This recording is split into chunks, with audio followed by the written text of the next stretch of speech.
Hey there, and welcome to Strixhaven Ilandara.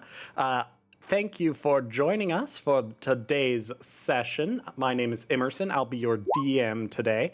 And these are our lovely players playing in our homebrew world where we put the Strixhaven setting and adapted it to our own world. All that being said, we're actually not at Strixhaven right now because we had our resident wild magic sorcerer mess around with an astral shard and a pool of kind of chaotic magic and kind of ripped a hole in reality and sent you guys to some crazy floating crystal city in the astral plane called the Radiant Citadel. This city seems to connect a whole bunch of different worlds through these gems called Concord gems that dock with the city and undock and go to all these places. It's a socialist style city. They seem to be ran through a kind of socialistic, communistic type government. And there is one sponsor per sort of member nation. And this city tries to stay neutral amongst all the member nations. You guys arrived here not knowing where you were, wanted to get home, and were told that there is actually a representative of your continent, Ilandara. And you guys were given an appointment with them. After, okay. Oh, also, hello, Jerry. Fabled Rebel, who would be playing with us, but because of current work schedule, has to join us through chat instead. Yeah, so you guys eventually got to meet with your representative for Ilandara, who would either sponsor you guys, meaning you guys can stay indefinitely on the station, Citadel, or help you guys get back home. Considering you guys want to get home, he's probably not going to sponsor you guys. However, when you met this man, you went inside of the giant crystal itself to a large, almost savanna-like space that glows with the inner light of this crystal. Inside are a ton of different creatures and organisms made out of these living crystals. You see stuff like this big tiger, and people giving offerings and tributes. You also see things like these trees. You guys are led to a sort of Greek-style amphitheater where you are met by a man in white robes that seem eerily similar to the white robes of the Silver Quill College. The white and black robes of the Silver Quill College of Strixhaven. Silver Quill is the college of diplomacy, radiance, and shadow, kind of the magic of the spoken word and of language. Sure enough, it turns out that this person who introduced himself as none other than Shadrax Silverquill himself, the founder of that college, and as far as you know, a elder dragon, one of the 5 elder dragons that founded the college, and one of the few living things still alive from that were born pre-calamity. And the calamity is what kind of magical catastrophe that led to many issues, and is ultimately the reason why Strixhaven was formed, to help mitigate magic and make sure that it didn't go down that destructive path in the future.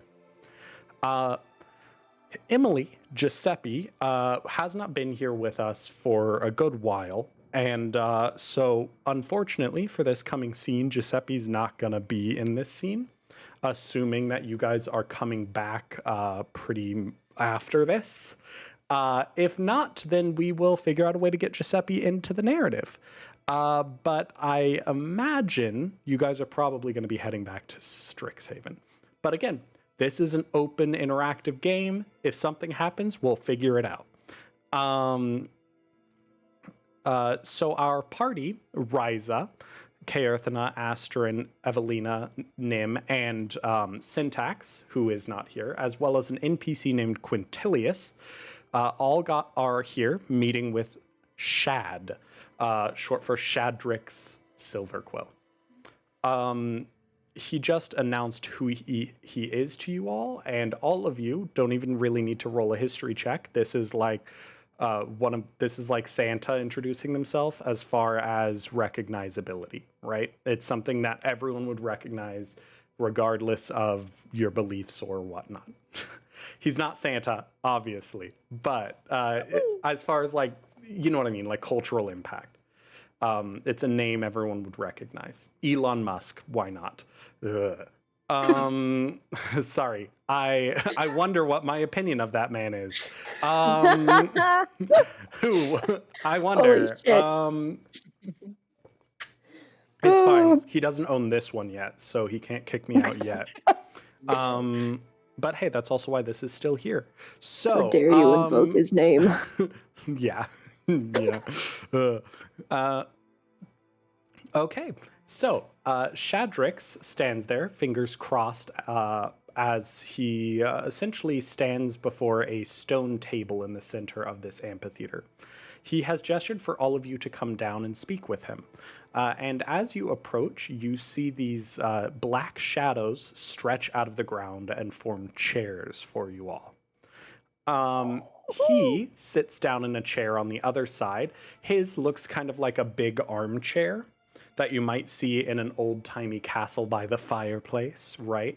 All of your guys' chairs seem more like a typical study chair. So it's like a leather-backed chair, but it's a smaller chair made for movement. But all in all, they're all very nice, and they feel like leather. They feel like all of these. They feel like that material, but when you look at it, it's just pure black shadow. He sits down and does the same little hand gesture as he ponders and looks at you all. I believe I mentioned earlier, I would like to know the full story. Complete truth, if you will. Not if you will. It is a necessity. Know that, as you have stepped into this arena, he gestures around, there is a zone of truth spell. Meaning, if you choose to lie, you will be going against my magics in trying to maintain said lie. I'm not saying it's impossible, but I would encourage you to tell the truth. I am one for honesty myself, which is why I'm telling you this. No need for subterfuge. My name is Shadrick Silverquill, and I am the representative of Ilandara here on the Radiant Citadel. I've gone through quite a lot of effort to keep this place secret from the rest of Ilandara, and I must say I am none too pleased that you lot are here. What have you to say for yourselves?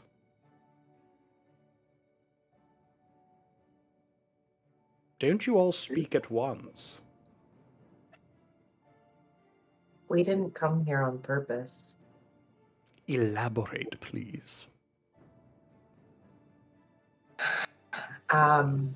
This thing, Kaerthana is going to take the shard that she still has out. This thing seems to have brought us here, along with a combination of concentrated wild magic and a spell that I performed. He extends a hand. We were May trying I? to fight this mean lady. One moment, young man. I would like to know more about this mean lady in just one moment, but first things first. He extends his hand to you, Kaerthana, and he takes it. In his hand.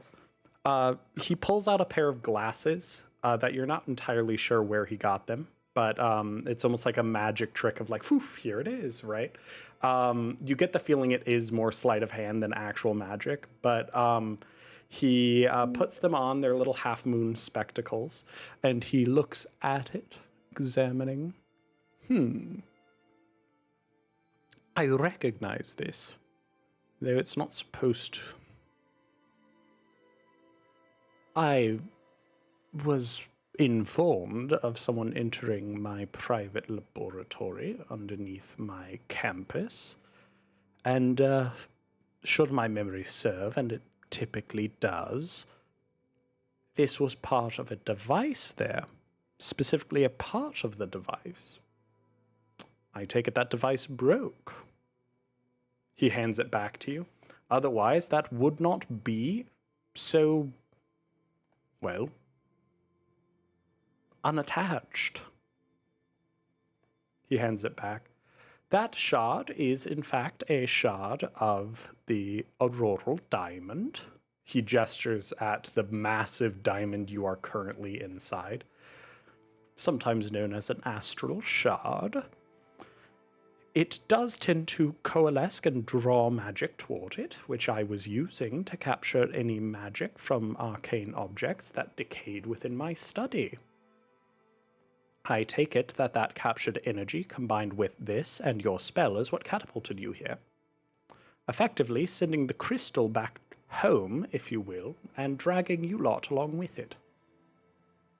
Well, that explains how you got here, quite simply, and is, unfortunately, a loophole I did not think of. Though one that seems rather straightforward now that it's right in front of me. Isn't it interesting how that can happen? He looks you all over. Now to you, young man, he says, looking at Nim. You stated that this all happened because you were fighting a mean lady. Yeah, there was this mean lady, and like, oh, there's like quite a bit of an echo. I'm not sure. I believe that was coming from Deja and Dylan, and it's muted now, so you're good. Okay, sorry, I couldn't see. No, you're good. Don't worry about it. Yeah, there was this mean lady, and like we were trying to fight her, and then, yes, it wasn't like we were trying to come here, but it happened in the. He puts up a hand to quiet you. Let's start from the beginning. I take it from your attire, though some of it seems to be less than the uniforms that we, or at least I thought I enforced at my school. But it appears, at least partially, that you all are students, correct? That's right. What led you below my campus? Below my college in particular? And uniforms are not really enforced, like they are during class time, but also keep in mind this happened post-class time, like everyone was going to sleep. It was the afternoon. True. So, again, this guy is one of the founders. So it's like talking to someone who like said, let's do dress codes. And because he funded the school, people did it, but then he hasn't shown up for 500 years. So of course it's not going to be as rigid. That's also the thing. Like you look at his robes and it feels like what Silverquill was maybe 250 years ago. It has this kind of archaic. Last season. Yeah, it has this kind of archaic high fashion to it, if that makes any kind of sense. It definitely feels high fashion, but it also definitely feels old. But yeah. So he looks at you all. So what led you to going underneath my campus? At least when I was there, I made it a point to keep that area off limits. That shouldn't have changed, unless there's more powerful mages there than I am aware of. My sister should have told me if there were. It wasn't exactly. One at a time, please. You first, young lady. It wasn't exactly easy to get into, so I wouldn't say it's not necessarily guarded in a way for it to be off limits, but it's definitely not a space where we were supposed to be. He nods. Well, that's quite true. Most of the faculty isn't even supposed to know it exists. What gave it away, if you don't mind me asking, so that I can keep it hidden better in the future? We knew what we were looking for. We were warned by a third party So we were specifically looking for a space under Silver Quill, even though none of us thought there was anything under Silver Quill. And why were you looking for this space? Did you have ill intent? No, we were trying to help the school. How would, he leans back, how would going into a obviously restricted area of campus help the school?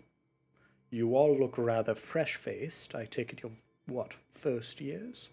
Those are first-year uniforms, or at least partial uniforms of first years, no? No school affiliation for you. Seems like quite the predicament to get you all in, to get yourselves in. Apologies, I haven't spoken common in a while.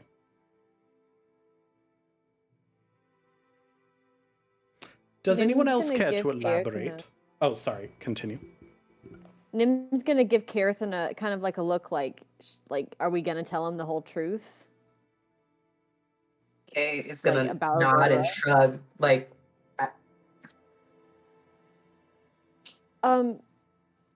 So the Auric are at our school, and they were gonna cause a mess. So we had to go down and stop it. That's really what happened. He leans in as you say this. The Auric now. That's a name I did not think would be relevant for, well, honestly, I never felt like they were all that relevant, but do you know why they were venturing under my campus? They're sabotaging the school in several different ways. We're not quite sure why. We were just trying to stop it. I heard they were sabotaging the school, but I thought it was strictly around Witherbloom. Clearly not. Clearly. We found some crazy stuff underneath Silverquill. Oh. Plus that mean lady. I don't know what she was doing there. Well, let's unpack that, shall we? First off, what did you find under Silverquill? There's a little bit of ice to his voice as he says this. And he looks at you very pointedly. There's a fire behind his eyes. Nim doesn't do social cues. He doesn't do social cues. He's just like, there were a bunch of Auric down there. He looks at the rest of the group. Did you take anything from underneath Silverquill? I will ask each of you one at a time. I suggest you do not lie to me. He looks at Nim. Did you take anything from underneath Silverquill? I did not take anything, no. Okay, roll a, you are lying because you did take a stone. So roll a... Oh, no! Fuck! I forgot! Trying to lie about that! So I'm sorry, I forgot about this. No, you're fine. If you're not trying to lie, you can retcon that and say that you did take that. That's up to you. I was thinking about Astrid taking the Pringles. Oh, yes. No, we're going to get to and Astrid. Him saying... How dare you I didn't narc on me. That's where my line of thought was going. I was like, technically, I'm not lying. Yeah, exactly. Like, throw someone else under the bus. I totally feel that. How dare you narc on me? But... Hey. Fuck it, we ball. But are you, He'll take out the rock and be like, yeah, there was this magic rock. It's really, really cool. You can't have it. I'm not giving it back to you. Shadrax looks at that, raises an eyebrow, and then you can see just the slightest smirk on his face. And then says, you can keep that, no worries. And then he moves on to... God damn it. Yeah. Then he turns to Evelina. Did you take anything from underneath Silverquill? No, sir. You are not lying. I don't believe you took anything from under Silverquill. For the sake of narrative, we're saving Astrid for last. He turns to Ryza and asks Ryza.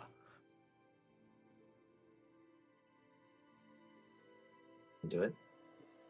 I did not take anything. You're not lying. So then he turns to Caerthana. Did you take anything from underneath Silver Quill? Caerthana still has the shard in her hand. Mhm. I already showed you. Is that the only thing you took from underneath Silver Quill? Okay, yeah. Then he turns to Astrid. Did you take anything from underneath Silver Quill? I did.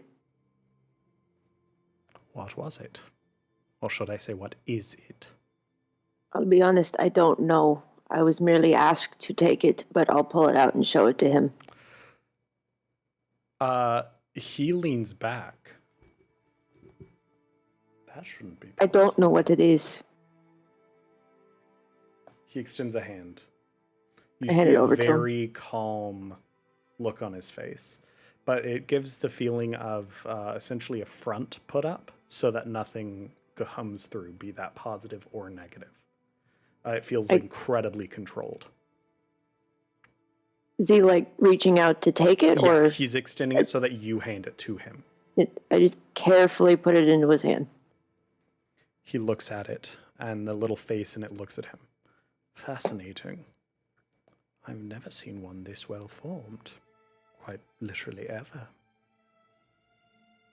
There shouldn't be any more. I don't know what it is, and I don't know why I was asked to take it in the first place, but it was merely a way that we thought would sway having to help, as Nim put, the mean lady, and clearly she called that bluff, so I don't know why. I don't know what it is. The object, which I pulled up on our Roll20, he holds and looks at it. Who asked you to get this object?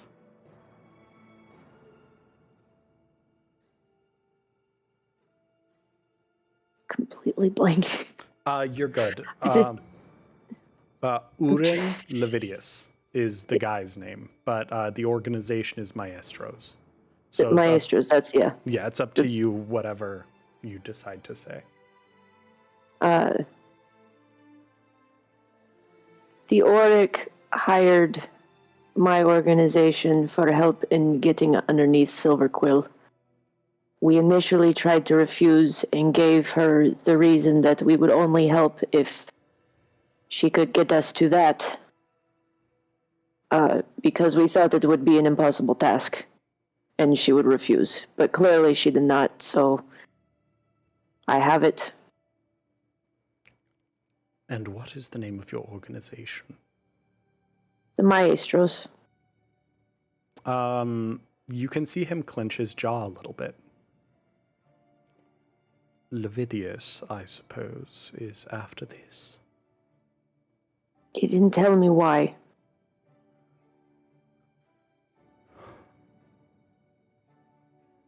Unfortunately, I can't let you give this to him. I understand. My only question is, what should I tell him when I return empty-handed? You can be honest. I intend to. Tell him that I confiscated it. I'm not After sure he all- will believe me. Oh, I think he will. He and I go a ways. All right. I guess I have some questions for him when we get back. But I have no reason to lie to you. You see he's studying this. Ooh, I'm gonna make him do a roll. Oh, We're gonna see Stressed. something.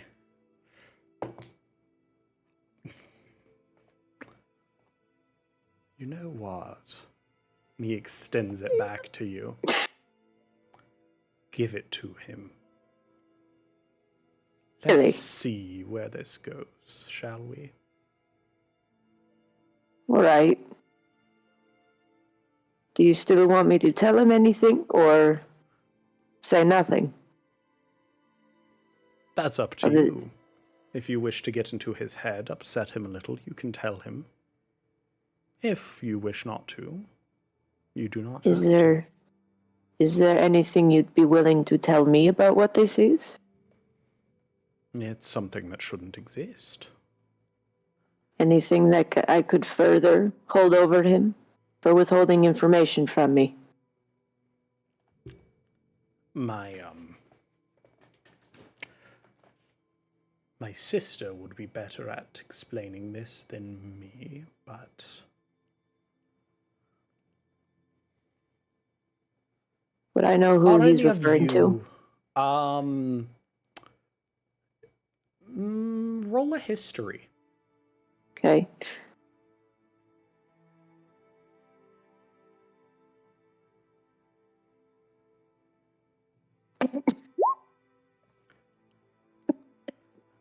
That is a 3. You have no clue what he's referring to. He's a fucking dragon who's like ancient. Like, I didn't know if it would be like one of his sisters is another founder at the school. So realistically, yes. You can assume if he's talking about siblings that it's other founders. But I will, with a 3, I'll say maybe you don't put that all together, but everyone else probably does. This is one of those things you can put this together like as soon as this conversation is over, right? But you've rolled a 3. So at least for right now, your brain is like, who could he be related to? But realistically, the only other things as old as him are the other founding dragons, right? As far as you know. So yeah. That's all. What do you know? Perhaps I should start here. Are any of you... He lets out a sigh of frustration, like what he's about to ask bothers him. Are any of you potential students of Quandrix? Well, good on all of you, but...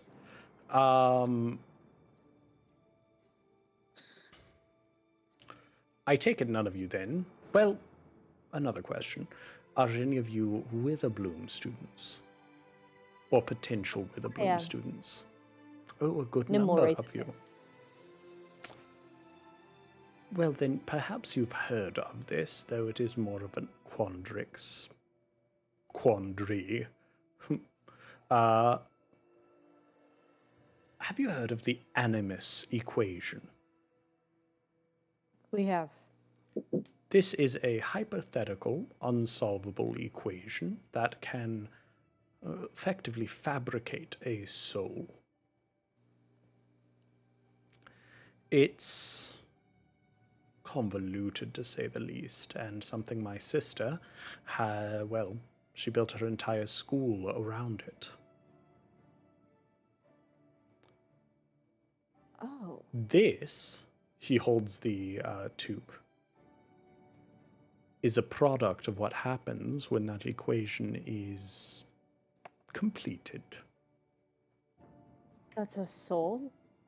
No, actually. The best way to put it is it's an anti-soul. You cannot create something from nothing, so if you create a soul from nothing, then you leave behind a void where that soul used to be. This, or should I say where that energy that became the soul used to be. This is effectively that. Does it belong to anyone? One could say it belongs to the artificial soul. Should the two meet, they will annihilate each other utterly. But, for obvious reasons, neither of them want to do that. After all, it would mean the end of them both. If a soul is an aspect of the positive plane, then this is about as close as you get to pure negative plane energy. Think undead, but so much worse.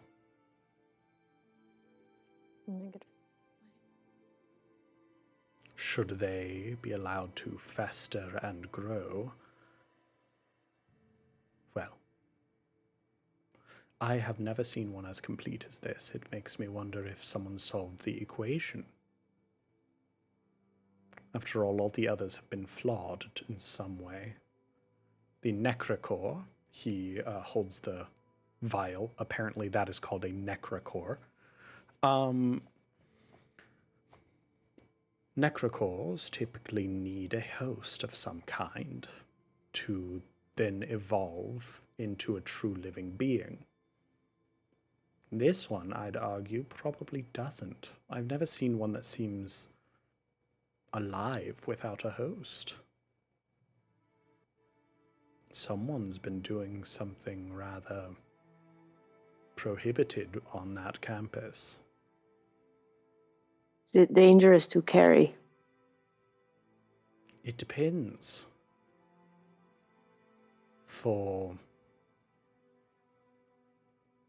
He squints at you. I would say for your party in particular, yes. But for the average person, only if their heart is filled with enough malice to align with the Necrocore. Unfortunately, one of you has already been prepared, should I say. He looks at Nim. After all, Nim's looking at the core. I can recognize the remnants of a Necrocore's touch. The remnants of what? Sorry, you cut out. Sorry. I realize I think I have auto sensitivity on for Discord, which means it might be cutting in and out. Has it been doing that a lot? No, Yeah. just like literally that last word. Okay, cool. didn't Because hear. I can fix it, but I'll have to fix it in a second so that I don't accidentally cut out all of your guys' video feeds. It's He said he could sense the effects of a Necrocore's influence. okay. What do you mean by that? That is what I mean. Could you elaborate, please?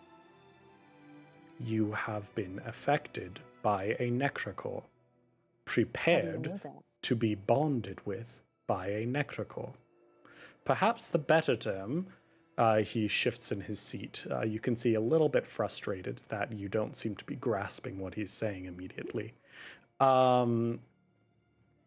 He shifts in his seat and looks at you. Perhaps a better term is you have been prepared by a fully realized Necrocore, what a Necrocore turns into, a Demagoth. Oh. A Demagoth is a Necrocore that finds a host. There are only 5 Demagoth because this Animus Theorem has only ever been attempted 5 times fully. To this extent. Though if this Necrocore were to find a host, I imagine it would very quickly become the strongest Demagoth there is. And considering Urin, well, my guess is Urin is trying to ascend.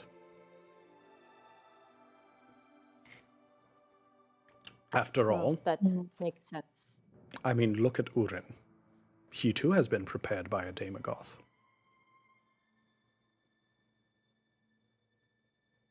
Prepared to bind with one of these necrocores. Yes, though last I talked to the man.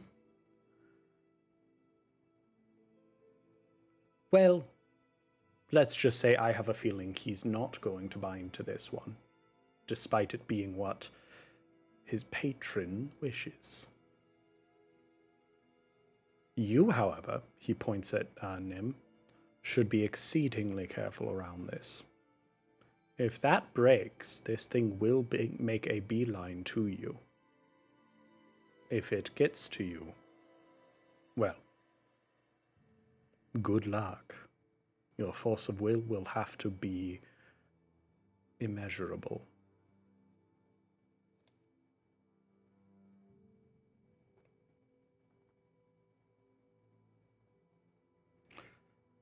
Well, that clears up why you were under there, doesn't it?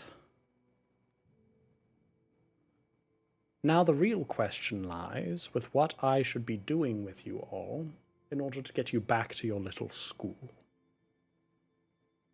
As I have said in the past, Ilandara is not ready to be connected to the Radiant Citadel. I have gone through great lengths to keep this place secret, and unfortunately, you seven compromised that secrecy. So, I would like to discuss solutions with you all. First, and perhaps the easiest solution, is to restrict your access to Ilandara, not allowing you ever to return, and you living the rest of your lives here on the Radiant Citadel, or any of the subsequent member civilizations that are not Ilandara. But, judging that you all are very young, and have your whole lives before you, he rolls his eyes at this, I imagine you probably want to return to your little school.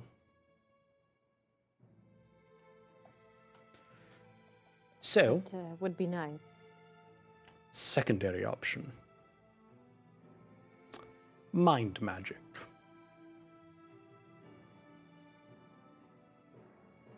You will forget that you ever came here.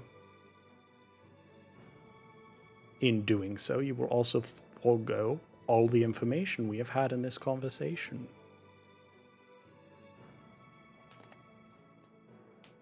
Unfortunately, it can be a bit tricky to pick and choose the pieces that remain.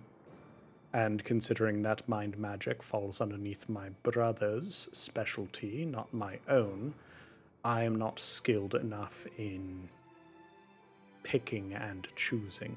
It's quite complicated, you see.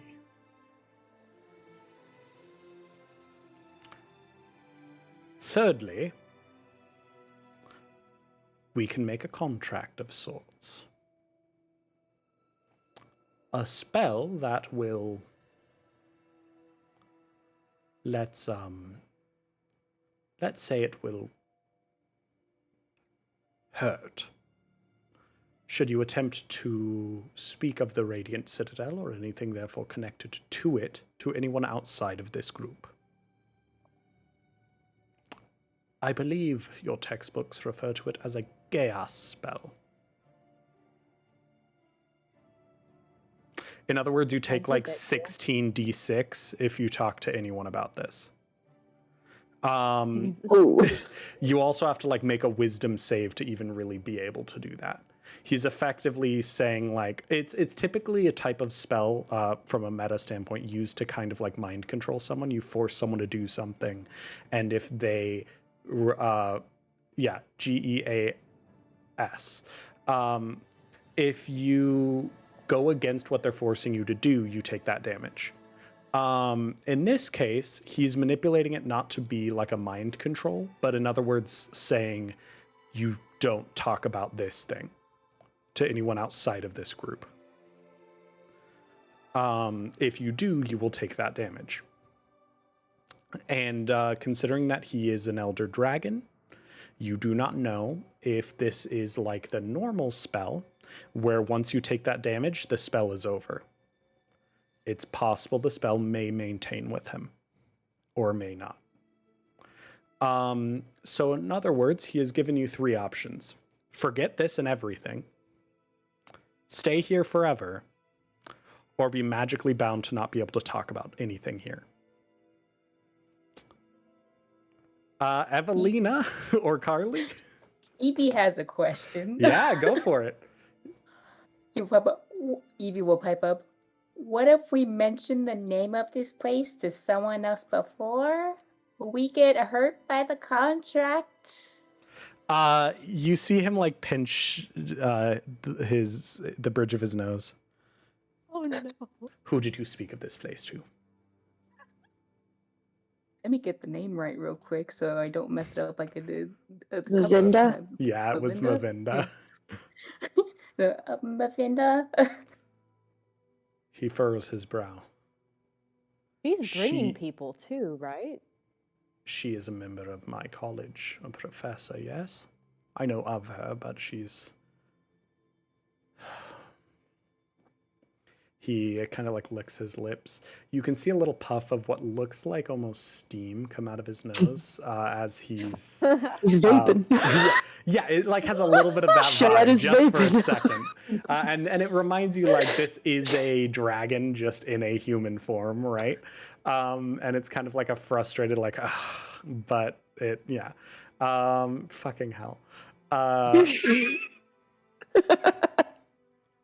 doopsie. That sounds like that is a loose end I will have to clear. You will not Didn't know be... it's chill like that. Fucking worst.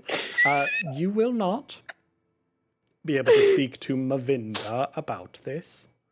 And luckily, mind magic on her will probably be a bit easier. So... I will help clean up your mess. Okay. I appreciate your honesty and candor.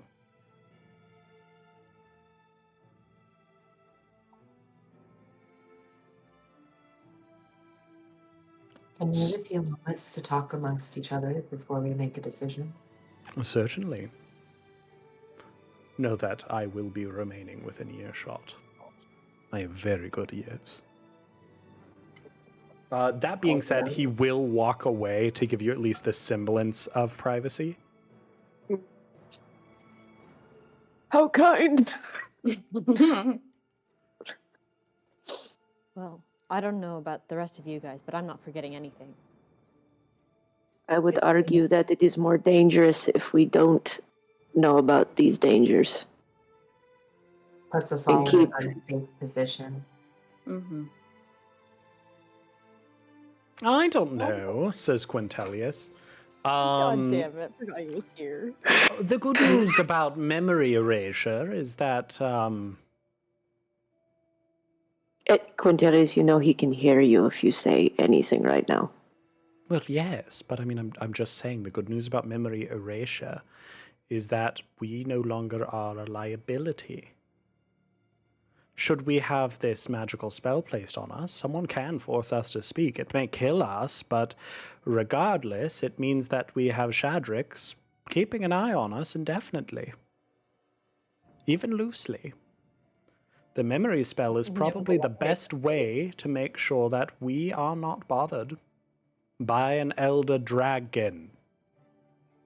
Yes, but it also means we won't have any idea about this past Auric plot.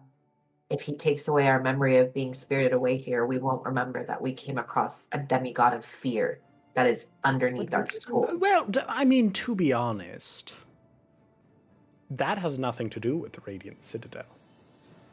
If it starts with the Radiant Citadel, it should probably be something along the lines of you ripping open reality and all of a sudden we wake up, 4 days in the future? We're also going to be the only people who know how dangerous this thing is. Yeah, that's kind of important. I will say the necrocal. Yes. Oh, I get it. It's like blood, ichor, and necrosis. Necrocal. Okay. He then he looks at it and then looks at you guys. Okay, that actually is a very good I essentially have to go home to somebody who knows what this is. I would like to not be in the dark about it. yes. Yeah, she has someone to report to. That's a good point. Well, if everyone wants to be gassed, I suppose I'm not going to be the only one who forgets. That feels a little, I don't know, lame, if I'm the only one who chooses to forget. Contract it is then. Yes, contract. Agreed. Shadrax makes his way back your direction after you guys say agreed, implying that he was absolutely listening. Materializes. Yeah, he comes back, and then he sticks a hand out to Nim, just arbitrarily, one of you. You see swirling rings of light and what looks like inky shadows spiraling around his hand. Once Is he you expanding shake his on hand? this, you will not be able to mention the Radiant Citadel. Your mouth will quite literally not be able to form the words. You can force your way through it, but if so, you will take... Well, your mind will rebel against you. In other words, you'll take psychic damage. So we specifically... Question.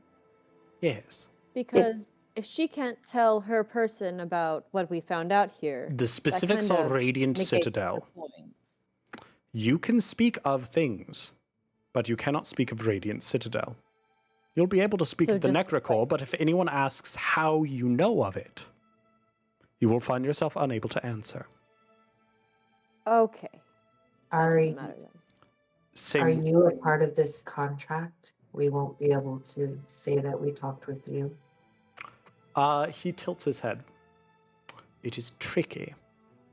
You should be able to say that you met me, but if anyone asks where, you'll find yourself having difficulty saying. I will say sometimes a side product of this is that difficulty can stun the mind somewhat and make it hard to lie about these things as well. So, for example, if someone asks you where you spoke with me, you may find yourself delaying just slightly longer than is believable before you say some lie. Just advice that you should probably just avoid the topic.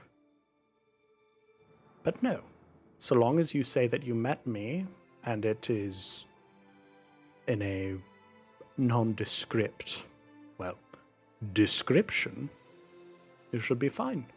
However, obviously, speaking of this deal, will not do, as this is connected to the Radiant Citadel. Understood. I want to make sure that you are all doing this out of your own volition. Unfortunately, I must do something to protect this place and protect the world from what this place can do. I am sorry that you all got caught in the crosshairs. And I want to make sure that the solution is one that you are willing to do. Because unfortunately, no matter the choice, it is a responsibility on your part. He extends his hand again at Nim. This seemed like the mode that you were most in favor of. Yes. Nim will take his hand. As you shake his hand, you feel this radiance, these radiant almost cables and cables of shadow spiral up your arm, and it feels like it sears into your skin. The radiant streams burning and the necrotic streams freezing and feeling almost like it's rotting into your body. Sure enough, there's no actual visible change, but it is not comfortable. It is quite painful. He releases kind of right at that point where it's about to become too much. Jeez. Yeah, Nim will like fall on the floor or something. I don't know. Apologies. I don't know how intense it's supposed to be. Think of it as like, I'd argue like a tattoo almost, but like a tattoo in a very tender area. And if the needle was either really hot or really cold, kind of at the same time. So it's kind of that thing where it's like if a tattoo's getting to that point where you're like, okay, I need you to stop for a second. Okay, I need you to stop for a second. And then like right at that point is when it stops. So it's definitely something that you're going to grimace through, but it's not something that's going to like overwhelm you with pain. Yeah, he'll just sit down and like lay on his side and not say anything. Apologies, it's a very tailored spell. Those tend to be a bit more taxing. As he says that, his face does not show any sign of apologies. I'm sure. Yeah. He steps over to Evelina and extends his hand very far downwards. All right. We'll give Nim a quick pat on the head. Reassurance and then going. Sure enough, That's it adorable. sears into your arm, and it does not feel good. Owie. Oh. Owie. Owie. He lets go and then moves to Astrid. I have a question for DM. Yes. So, are we unable to even say his name? Or... He made it sound like, effectively, if you can figure out a way to talk about anything that happened at this Radiant Citadel, but in a way that doesn't implicate it happening here, or talk about anything specific that would relate to here, you probably can get away with it. So that means you could probably say that you went to a night market and caught this weird thing. But the second you start talking about it being on the Radiant Citadel or certain things that might give away the Radiant Citadel, you'll find yourself tongue-tied.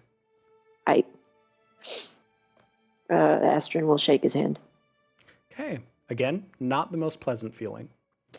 He does it to Quintelius, and Quintelius is a baby about it. And then he does of course. it. Yeah. And then he does it to Caerthana, assuming that Caerthana will take his hand.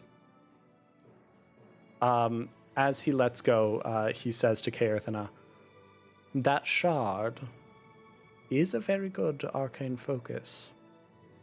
After all, it collected magic. Though do be careful and don't overload it again. Though I doubt you'll come across a situation that will allow you to overload it like that. The fact that you are still alive is remarkable.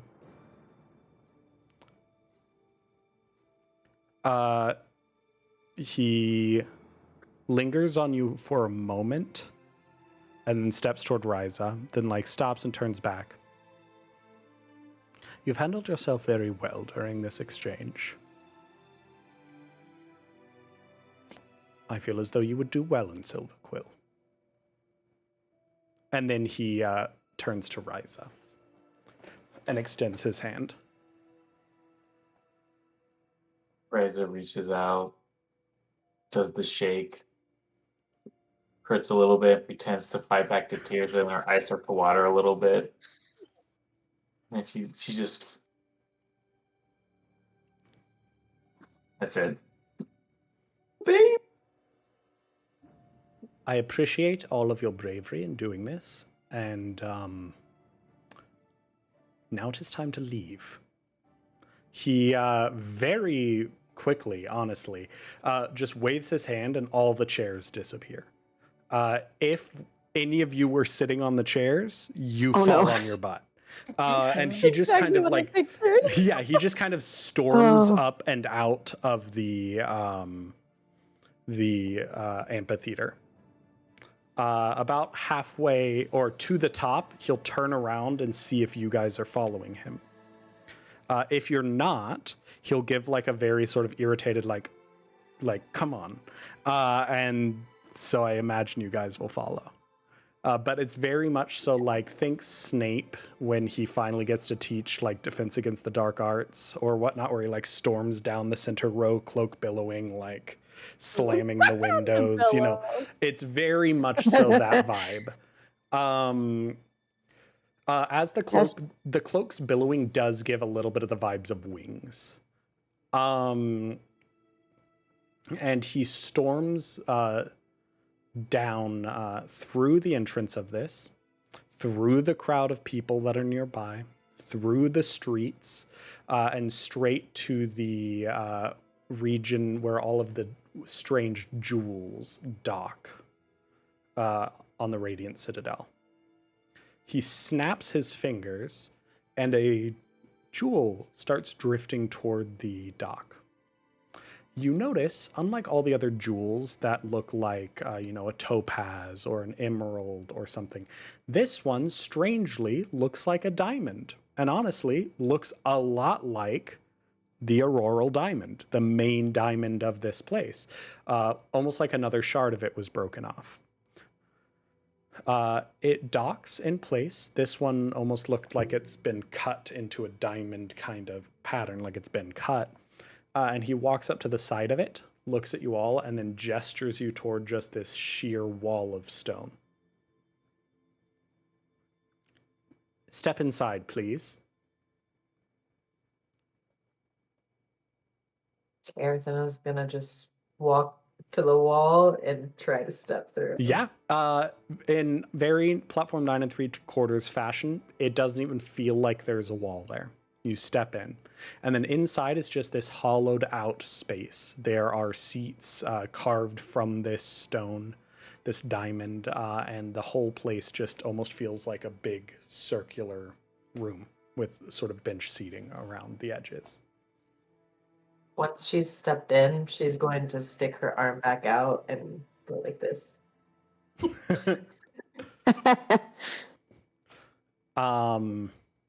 Astron's just hanging back with Nim. Yeah, Nim will get up. I didn't realize that he was still on the floor. You're My good. bad. Oh, You're we've been good. walking, bro.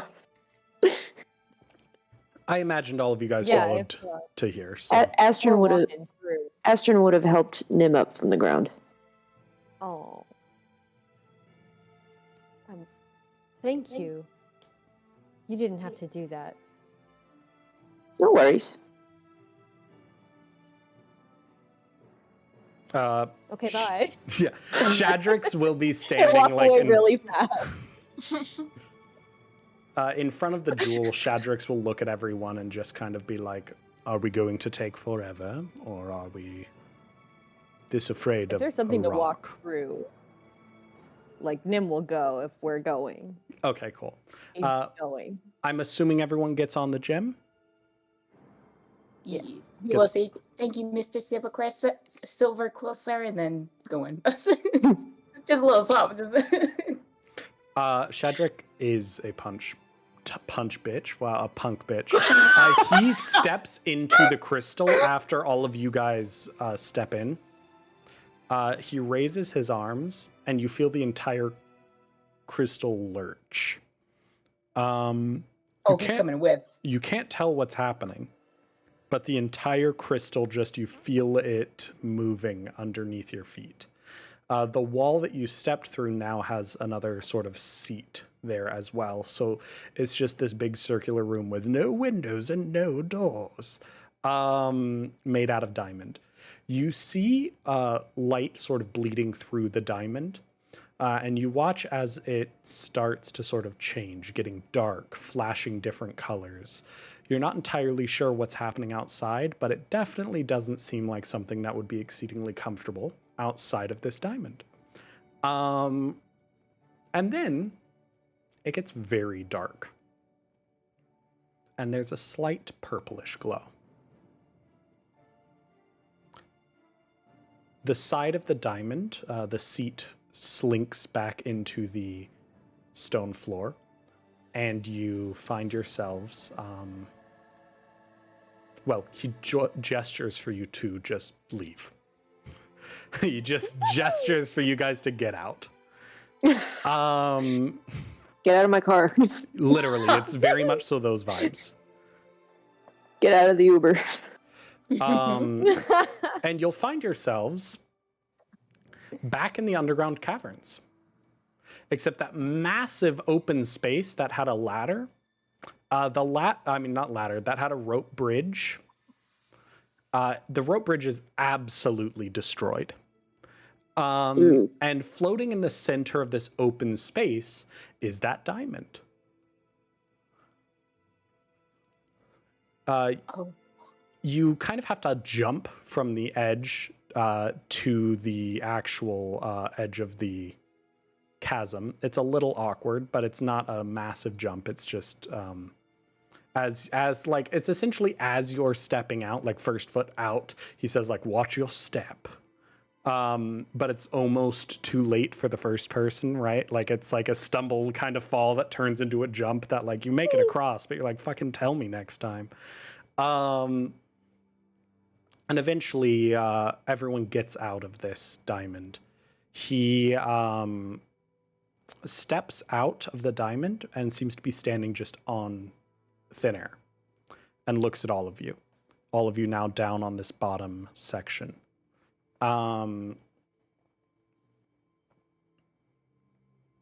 Good luck and do well in your studies. And then he steps back into the diamond, and you hear this strange hum coming from the diamond. And before your very eyes, it almost looks like someone taking a sheet of paper and folding it up until it disappears from existence. I love that. I'm jealous. And the diamond is gone.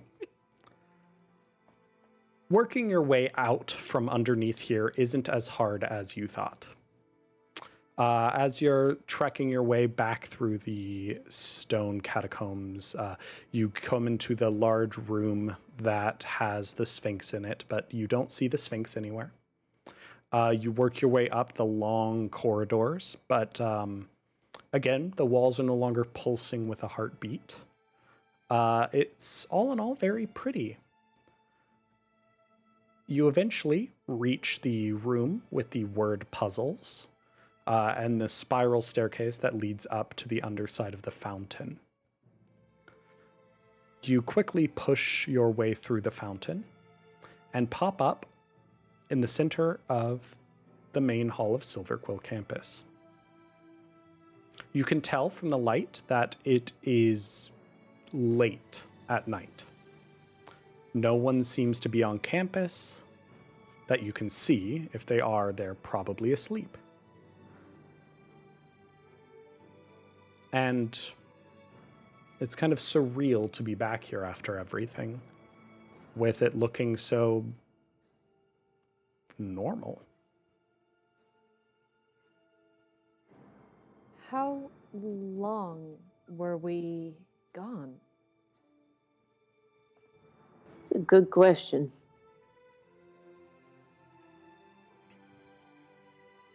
Did we try to contact somebody as he lifts up the sending stone that she still has from Syntax? Should we maybe wait to see if Before dragon you even has- finish that sentence, you hear a ruffling sound behind you and no. a sort of Ooh. nervous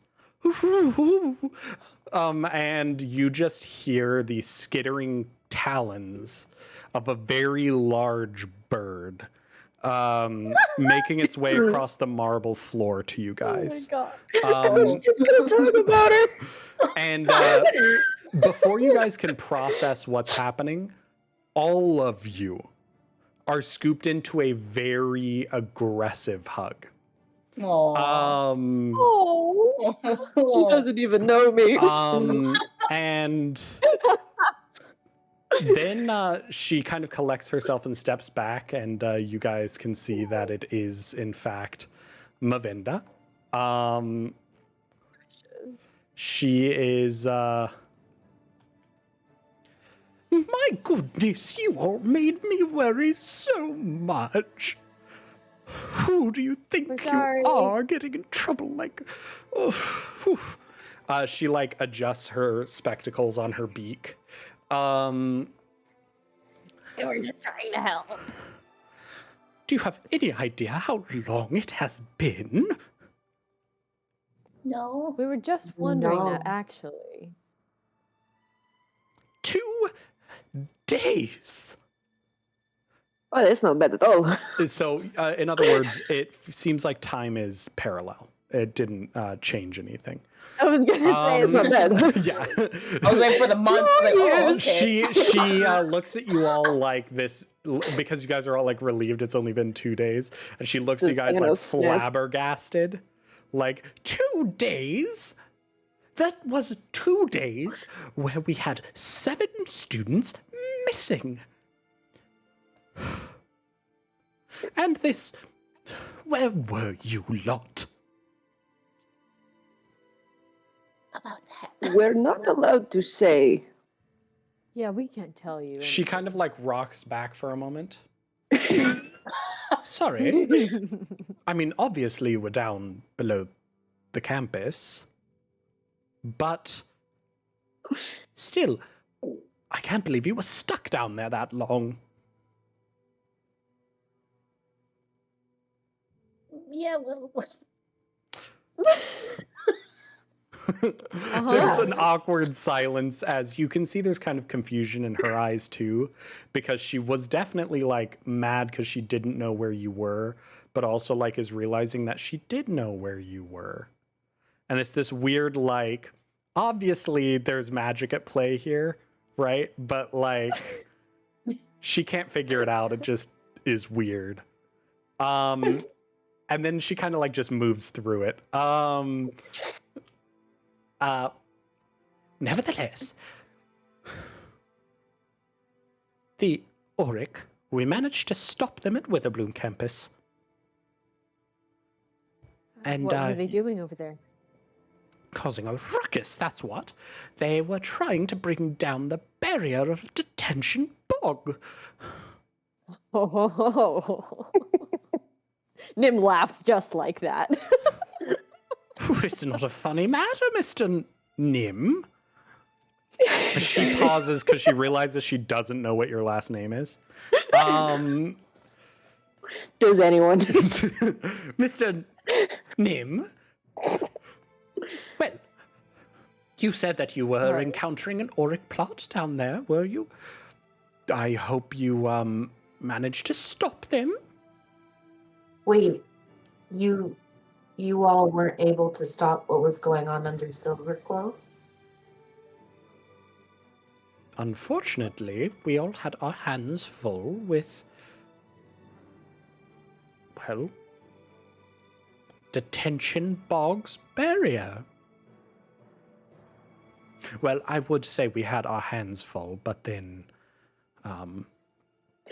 Willow Dusk showed up and actually did quite a good job, almost all on her own. And then we immediately came here, she says, like kind of trying to defend herself, like she didn't ignore that you guys warned her. She just had to finish that first thing. Nimothy Chalamet, I love that. Dying over here. She comes over. Unfortunately, we did not see any, well, we investigated down there, and, there was not a sign of anyone. And considering that you cannot teleport out from down there, or teleport in for that matter, well,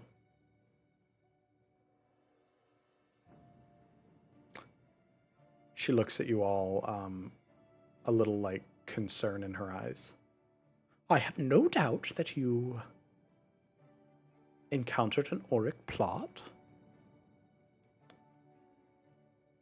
but there is no evidence of Auric down there. Are you sure there isn't still someone down there?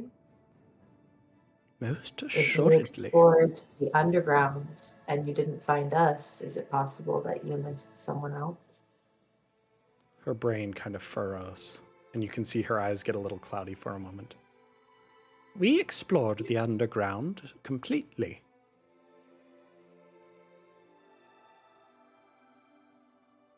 The only thing missing... her eyes kind of go big for a moment. There was nothing missing. There was nothing missing. insight?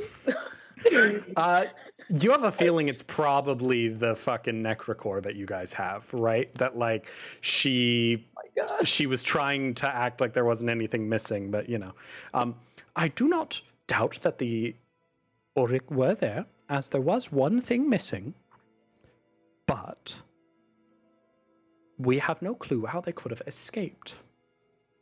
From the time that you notified us to the time that we got there, well, it baffles us. Well, I know no one is supposed to be able to get in or out, but there was a demigod with them. She, this like her feathers poof as you say this, and she does this like shaking that a demigod, as in from she just like points north, like she can't figure out the word right now. She's just pointing north with she like pantomimes a sword. Turgrid was her name, right? Turgrid, as in She wasn't very nice god at all. of fright. I think didn't Evie say that in the sending stone for one of the messages? She I mentioned think you Turgrid's name? did. I think you did. Huh. We also did say Radiant Citadel in the message to Yes, you Ravinda. did, but that's So why I she don't know. that. I don't know if she would No. remember. Well, or That's the that's magic that's what the kicking in. magic. Yeah. So this whole sending, the reason why it's Okay. all just Did it jumbled is remove- because it essentially partially removed the sending. All that's left is Okay, kind of so it, like like, Auric fucked with her underneath memory, the okay. Auric underneath the thing, right? Like you can see Underneath that. school? Yeah, so it's like she's confused, but And she now also we're is like here. she's like, right, there. Of course, you mentioned the demigod. Yeah. I suppose that makes sense then how they escaped. Since the Right. arcane crystals that protect the area is a similar kind of magic to the artifacts of the demigods, perhaps that allowed them to manipulate and open a window for teleportation. After all, I can't That foresee sounds any other right. reason why they would be working with a demigod unless there's some conspiracy we don't know about. But I laugh, but that would not be funny. That would be a very bad issue. Very bad. You know what? She pulls out like a notepad. I'm going to jot that down because we need to make sure that there isn't a connection between them. Okay. Well, the good news is that we can probably use that new student to help figure that out next year, and then she looks at you all. I mean, I would never use a student to figure anything out. What are you talking about? Nothing. Her eyes are just very big because she again messed up and said something she wasn't supposed to. Big Hagrid energy. That's the point. She's book one Hagrid. Should not have said Yeah, that. she's book one Shouldn't have said Hagrid. that. We have a demigod enrolling next year, and I don't know. Perhaps we can experiment with the teleportation thing using him. If he's interested, but also he's a demigod, so maybe we shouldn't take him into highly restricted areas. Who knows? I'll have to talk to my school heads. There's a deans. demigod on campus? No, next year. Just don't worry about it. It'll be next year. She's jotting down a few notes. God of Death. He seems like a nice young lad.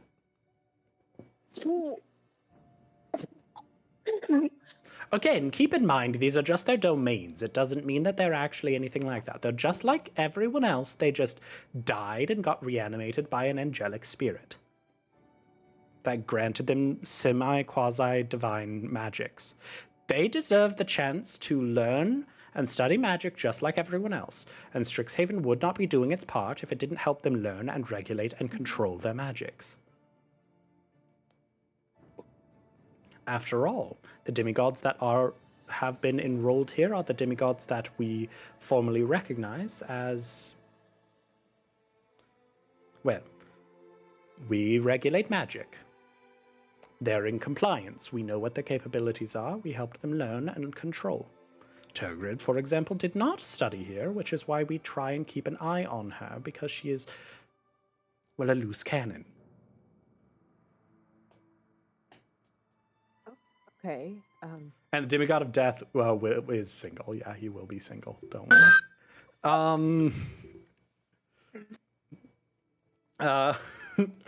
Sorry. You're good. But yeah.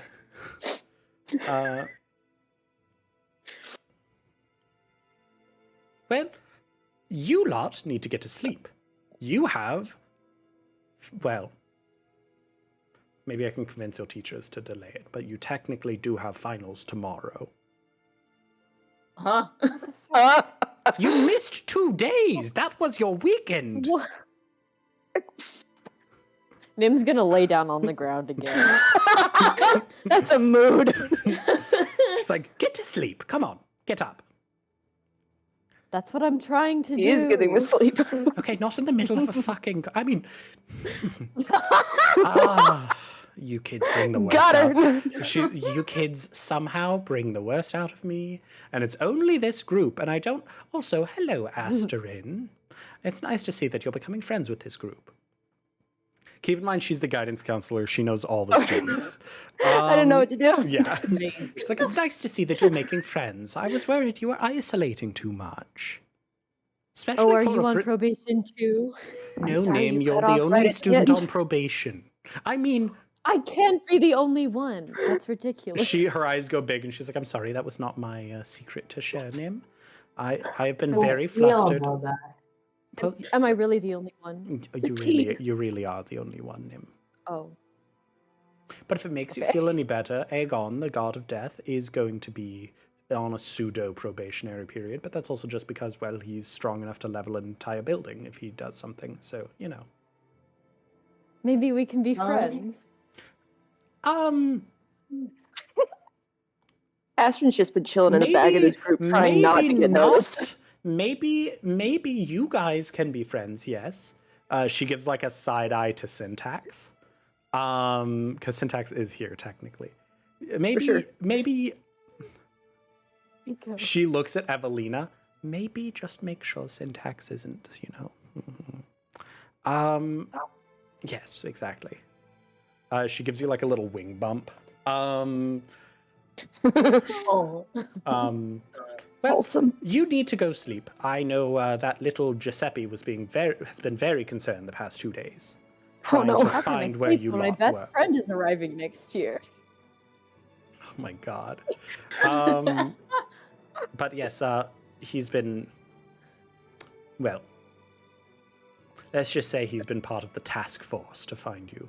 The task force currently is just him and Xantha Bowen, but they're trying. It's wholesome.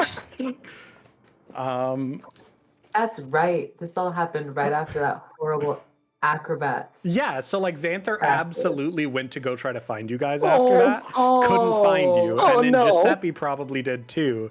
And then they just team up and be like, where are they? So they're like passing out flyers to like try to find, it's been 2 days. It's not that like, but I also like the like, thing Xanther did, like little, like those squiggly doodles that, like, you could. It's like he tried his best, but you cannot He's tell the Sokka difference. making This is the, what like, they look Lost like, and Appa it's a stick posters. figure. Yeah, exactly. Yeah, he's Sokka making the Lost Appa posters, which is hilarious because he is a Prismari student. So like you'd think he'd be good at art. As an Love art him so student, much. not necessarily. Right. Yeah. But yeah. I will say, as you guys get back to the dorms, sorry, is there anything else you would like to say to Mavinda? Okay, she very mother hen, quite literally like poof up with wings pushing you guys, pushes you guys to the freshman dorms. As you step into the dorms, you are immediately, I guess a good way to put it is assaulted by by a very short, very pine flavored, scented young man. And a shut up. And a very tall Xanther Bowen. Oh, Yeah. I know. Shut up. That was Keep not. moving. Yeah, we're just gonna keep moving.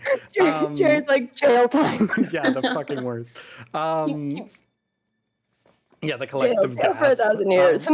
Yeah, I meant to say like, well, because he's got like twigs in his hair. He probably like smells like pine leaves and like, except pines don't have leaves; they have needles. Close enough. Fuck, you get what I was trying to say. That's not even the issue. He's a druid.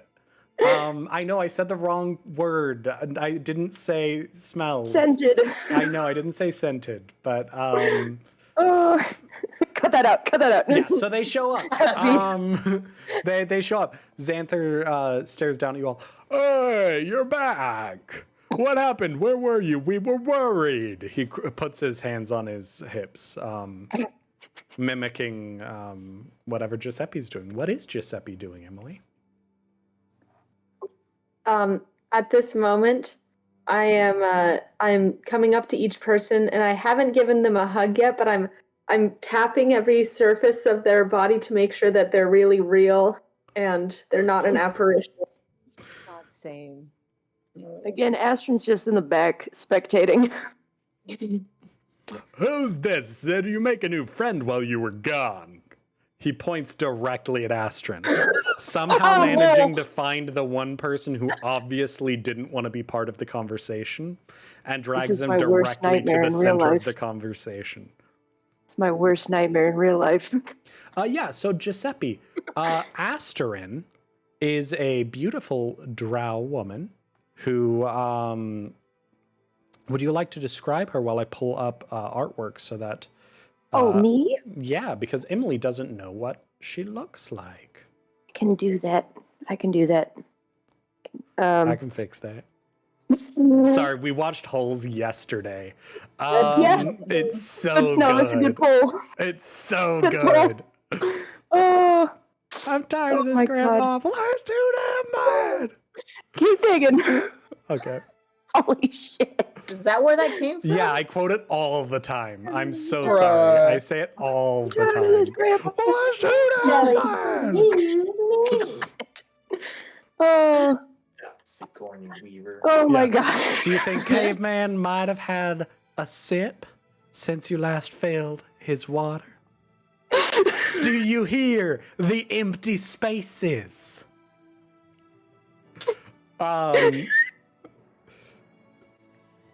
She's Rubina after you guys destroy her life. Oh my God. Oh, So Astrin, I can describe it. I'm sorry. How do I pronounce your last name? Because I definitely almost said dialysis.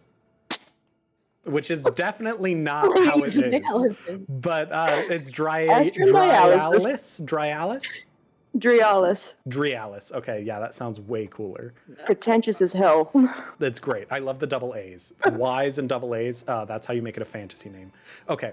That's how you make it a fantasy name. Yeah. Can you describe your character?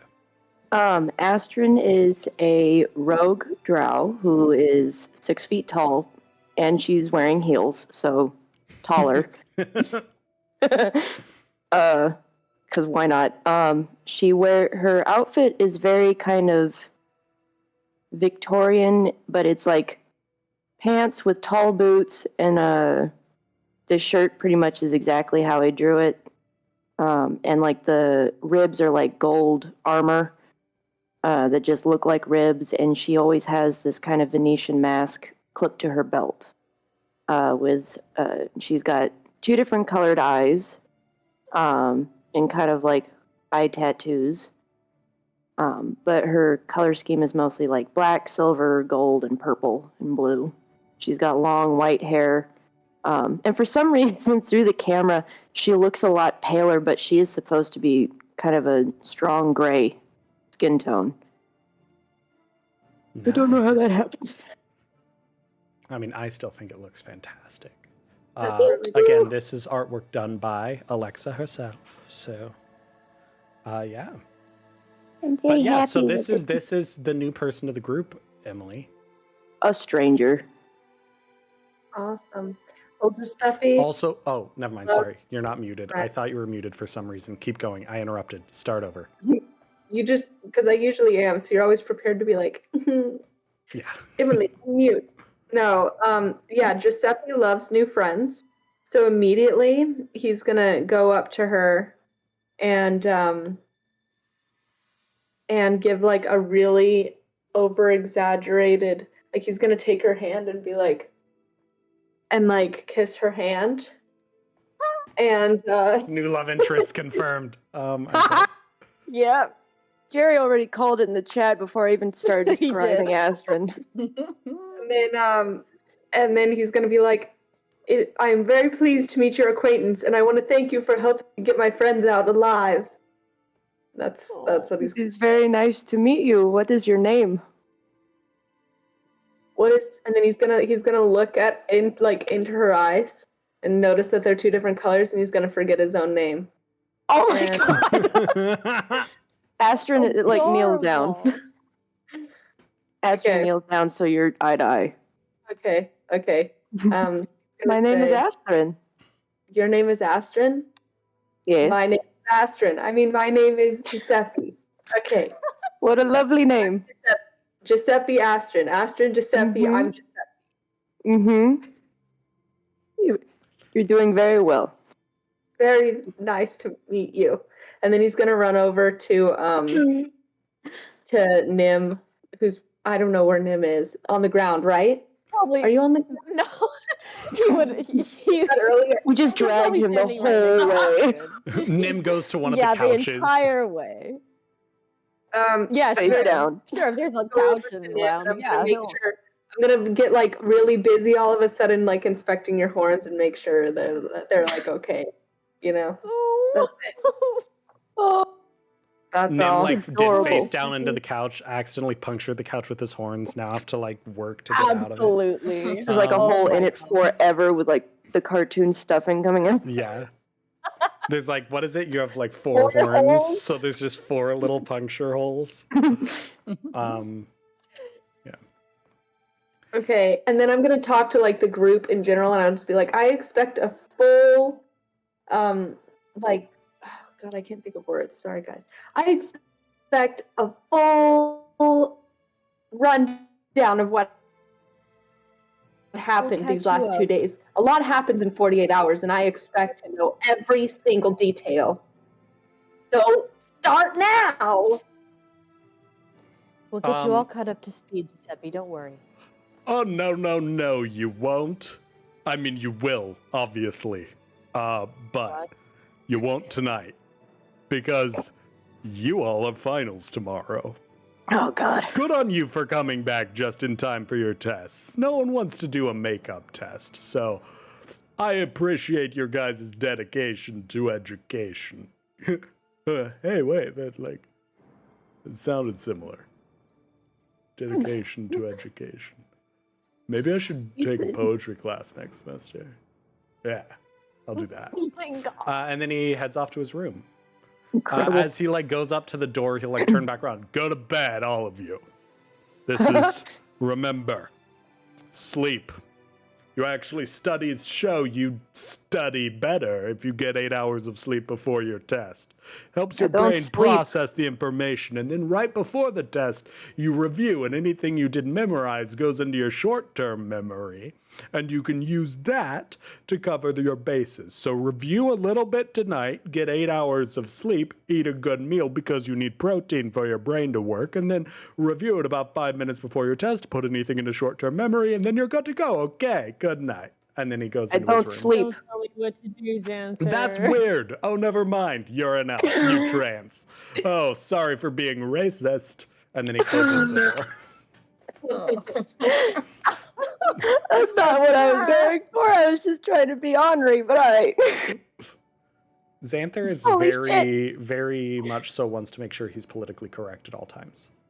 Would So- Astrid know Xanther because they're Oh my both god, Prismari? of course you know Xanther. Who doesn't? I mean, have you seen that hunk of man? You don't even have to know Yes, Xanther. fortunately you I know have. Xanther. Like, that's the No, whole I just- thing. I didn't know if like if they were on a first name basis or if we just know of each other's existence. You guys probably are in classes together, similar to how other people are. Honestly, you're probably in class with Kaerthana and Ryza, both.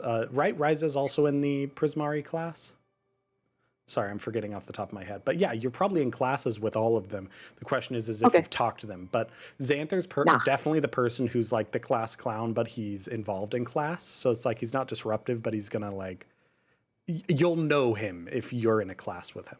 Yeah, even if you've never spoken to him. He's definitely spoken to you at any point in time. Makes sense. Yeah. Makes sense. Also, you're pretty sure that his apology for being racist was genuine. He didn't. Yeah. Okay. I just wanted to make sure it came across that way, not like I'm like, oh, sorry. No, like I always assume anything Xanther says is genuine. Absolutely correct. I'm glad we're on the same page. I would say that we should take our little break now, but Deja's stepping out at 10. So I think if you guys are okay with it, if we just push through to 10 and end our session there, does that work for you guys? Yep. So what we are actually going to do is, well, I mean, I'm pretty sure you can guess, but finals! Congratulations, it's time to take your final tests. And then it will be the end of the semester. Yay! Congratulations. At this long rest, you guys do get to level up. So that does mean that you guys will have increased modifiers if this is a level up that gives you that. I don't know. For your...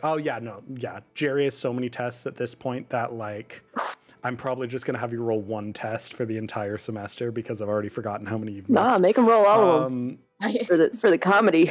Yeah, Emily's kind of in the same boat. I think I'm just going to probably do the final and we'll just see. But I love the tests. I don't know if you guys do, but I fucking dig them. So we are going to do a McFrickin' test. I don't know why I said it like that. I really don't know why I chose that today. That was the most teacher shit I've ever heard you say. If you can hear me, clap once. If you can hear me, clap twice. No. Emily has to do that. Oh, like, please! daily. I escaped recently. Yeah.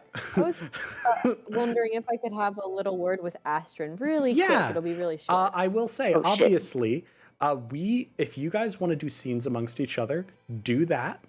There is no rush to jump straight into these tests. We can do that next session or whatnot. So it's entirely up to you guys what we do. I would prefer that you guys get to do any scenes you want to do. So do your scene. You're good. Everyone heads off to bed or whatever else is happening, and yeah. Okay, cool. Yeah, I don't know wherever Astrid is, but I don't know either. Just gonna walk right up to her and go, so what are you gonna do with that thing? Hang on to it until I see wow, I'm terrible at remembering this man's name. Urin Levidius. Levidius. Okay. I'm just going to hang on to it in a safe place until I see Levidius again. Do you think he's going to want to connect with it? He wanted it for a reason. I don't want to make any assumptions anymore. Yeah, I guess we can't assume anything. Well, if he doesn't want it, then what are you going to do with it? Conceal it. Somewhere. Don't feel. Okay. I thought she said. All right. I'm sorry. I had to. I know it ruined the moment, but I saw an opportunity and I took it. Also, Emily, I didn't mention this, but you did make really good roleplay choices, even though you only were like one scene. But I am going to give you inspiration for it because it was fucking hilarious. So I did forget about that. But like that was a great way to bring back the character. Thank you. Okay, sorry. Continue. You're concealing, don't feeling. Continue. I do love that you whispered it. I'm happy it picked up because I'm still on auto sensitivity. So no, that was good. I'm just going to probably conceal it somewhere very hard to find. Stop laughing. You're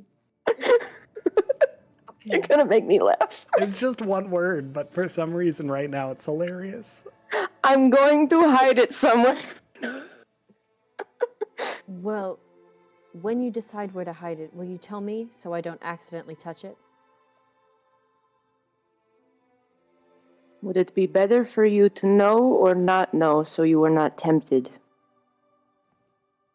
Well, I don't want to bond with it. I want to avoid it. You don't want that now. What if something were to happen to alter that standing? What would happen? There's no way for us to know that. Clearly, you're connected to something that is affecting you. What if that something affects you into wanting to bond with the Necrocore against what you want? Where is the Necrocore? In Astron's bag. In Astron's bag, I have nowhere else to hide it right now, but Okay, he's just like looking at her bag. He's looking at wherever the core is.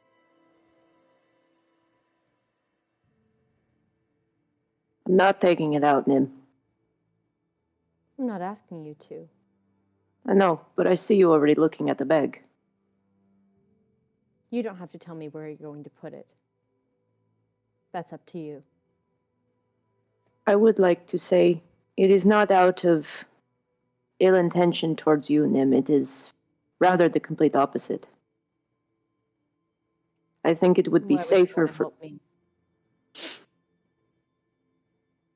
We are almost friends at this point, I would think, after 2 days of being stuck with each other.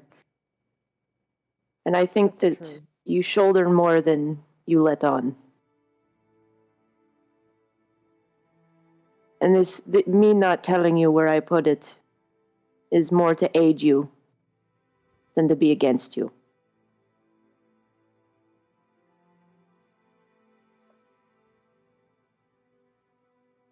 Well, if that's how you really feel. Truly, it is.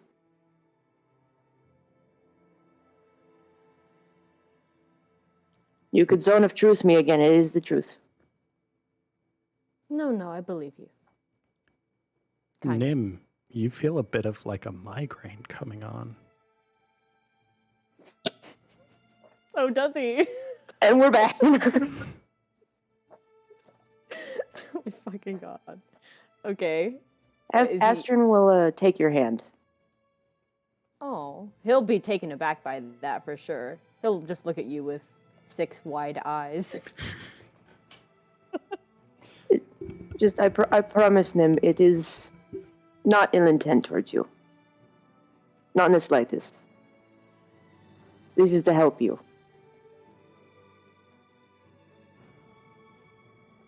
Okay. I suppose I understand. But I will make sure that it is somewhere very hard to find. It will not be easily stumbled upon. It's inside her mattress. Stop it. Just full on, just... You can't stumble on it, but you It's like in the plop bottom down on of her my bed shoe. too hard once and it just cracks. No! Shit. It's in the bottom of my shoe. Oh my god! It's your heel. You just turn it into It's like a my- really badass heel. Go back to my Oh art my class, God. make a matching shoe that looks exactly That'd be like really it, so I have a cool. matching I'm not even gonna set. lie. That'd be freaking awesome. That'd be so sick. Fucking baller. Necrocore shoes, dude. This Hell is yeah. one of those props that I really want to make because I just think it would look Same. so cool. But Same. I'm lazy. Okay. I've already been brainstorming. Yes. Okay. Spooky Pringles. Nope. We are not affiliated with Pringles. I have Pringles downstairs. I'll go get them. I don't care. We're not affiliated. Though if they would like to pay us, we will not turn them down. Sorry, I completely interrupted that scene. I mean, it felt like it was a reaching very an funny end, one. but I apologize. Keep going unless there's nothing There else. is something. Okay, good. Go Good. I'm ahead. sorry. Good. How dare you? I quit.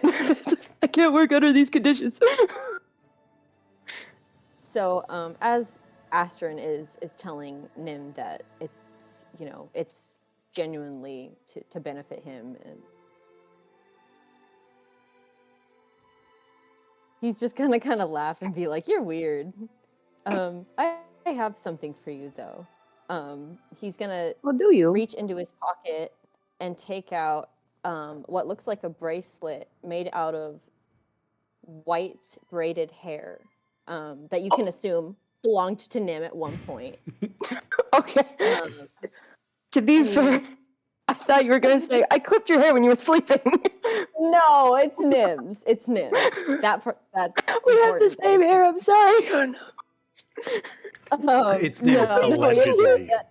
It's Nim's allegedly. No, it has to Allegedly. be Nim's. There's a mechanical thing. If It's there's made purple of and blue in his- it, it's mine. It's just white. It's just white.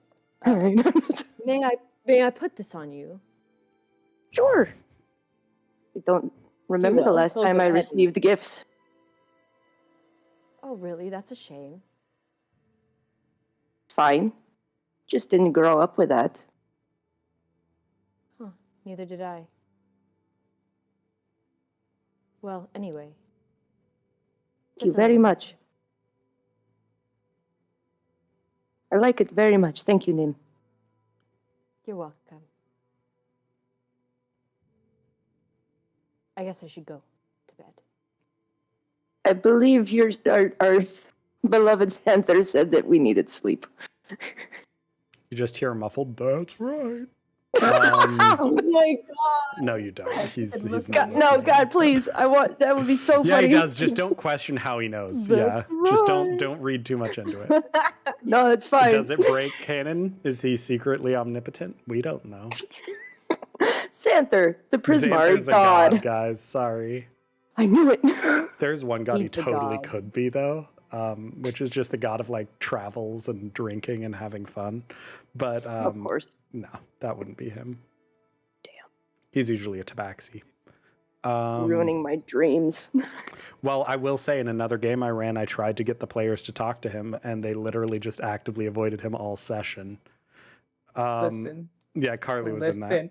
It was great. I was like, there's a guy talking in the bar, and he's the only person I described.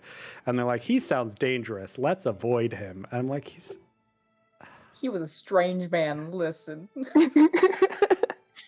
Everybody's he's very real-world friendly, and experience. everyone's laughing about his stories. And they're like, he's Everybody's dangerous. real world instincts kicked in. Yeah. You were also protecting a child, so Yeah, like, Well, that was there my you go. mistake. Okay, but Nim, you do have a bit of a headache. You tend to recognize this as a, knock knock, who's there? The devil. So is there anything that you Knock, knock, Satan. yeah. Yeah, he'll answer it. Hey, it's Not Lily. it's religion. Oh. Okay. I would change the music, but I'm not going to deal with that right now. So we're going to have kind of happy music while this is Don't happening. even so- worry about it. It's me, I'm the proud of devil. you, my boy. Thank you. I like how Emily just cackled at that. Like I was trying to stick with it, but Emily was cackling in the top corner. So I'm like, does it sound like shit? I don't know. No, it sounds good.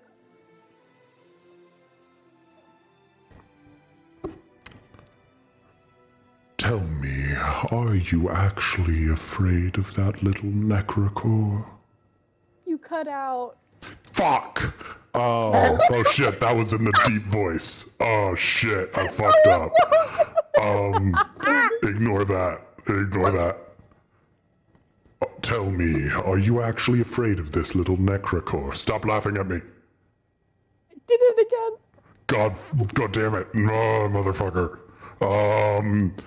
Are you actually afraid of this little necrocore? Come on, I'm trying It's to have a been serious cutting out conversation. a lot lately. Oh, no, like no, 10 no. minutes, Emerson. No. Okay, well, I'm gonna go fix that. Let me fix that. Holy shit. Damn it. And literally every time you went to say, "Are you afraid of that?" Are you afraid of the death? I'm so mad. Hold on a second. I'm doing technical difficulties so I can go and fix this. This is amazing. I mean, that is funny, but also infuriating. He puts okay. on elevator music, and Nim just has to sit there in the dark. It was like, oh shit, connection Oh, issues. gosh. Okay. Okay, we're back. Tell me, boy, are you afraid of the little Necrocore, really? No, I'm not. Are you uninterested in gaining power? No, I was lying to her. I'm glad we both. Well, I'm glad I understand you as well as I do. After all, I know you wish to be free of me. Well, right there is an easy way. I'll no longer be the one talking to you, but I'll be a brother. Family. And a family we choose. That's what you want, isn't it? You mean I would become a Demagoth? You wouldn't just become a Demagoth, you would become the Demagoth. After all, you have been cultivated for generations for this purpose. You know what you are, and that's what's so tantalizing about it. Isn't it? You don't have to lie to me, child. It is. After all, we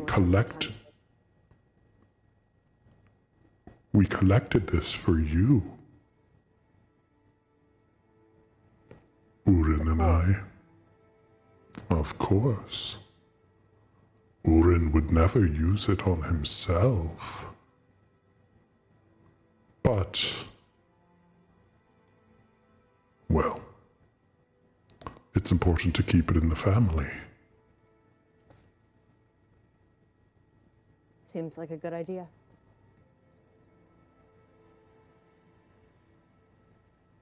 It is complicated and painful for him. Urin. Of course. Why? Painful. He may not act like it, but no matter how hard he tries to repress it, he still has glimmers of empathy. It's hard to do what one must when you worry about how you affect the little ones. It's hard to strive for the future when sometimes the necessary sacrifices weigh on you. What is he worrying about sacrificing?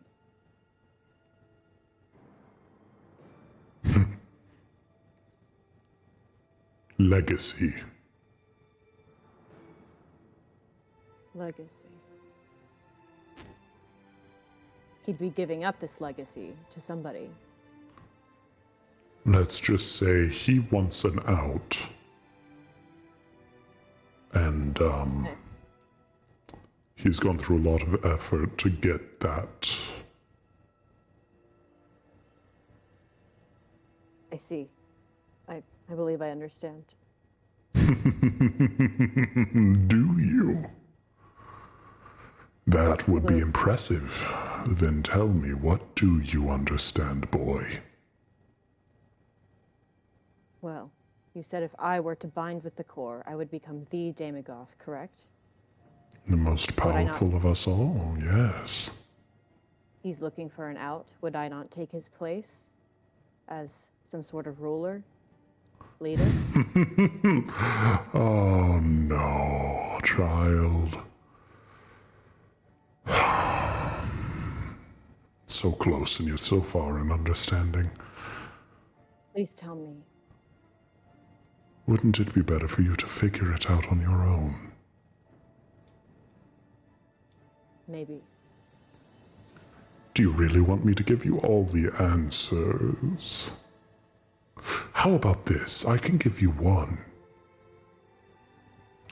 That new friend of yours, the one you were making eyes at just now, I would Astrid? probably avoid that if I were you. One doesn't take kindly to, well, pursuing one's own sister.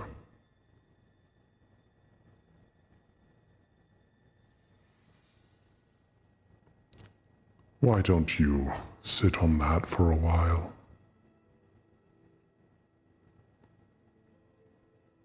Yeah, Nim's just like staring. He's like not saying anything. He's just in shock. You've always wanted a family, one that actually cares about you. What if you tell her and the fact that you're related pushes her away? Stop. After all, she seemed interested in you as a friend, but she specified only barely a friend. She didn't call you a friend outright. You Stop. don't want to scare her away by saying that you're related. I mean, she may think that you're making it up, that you're clingy.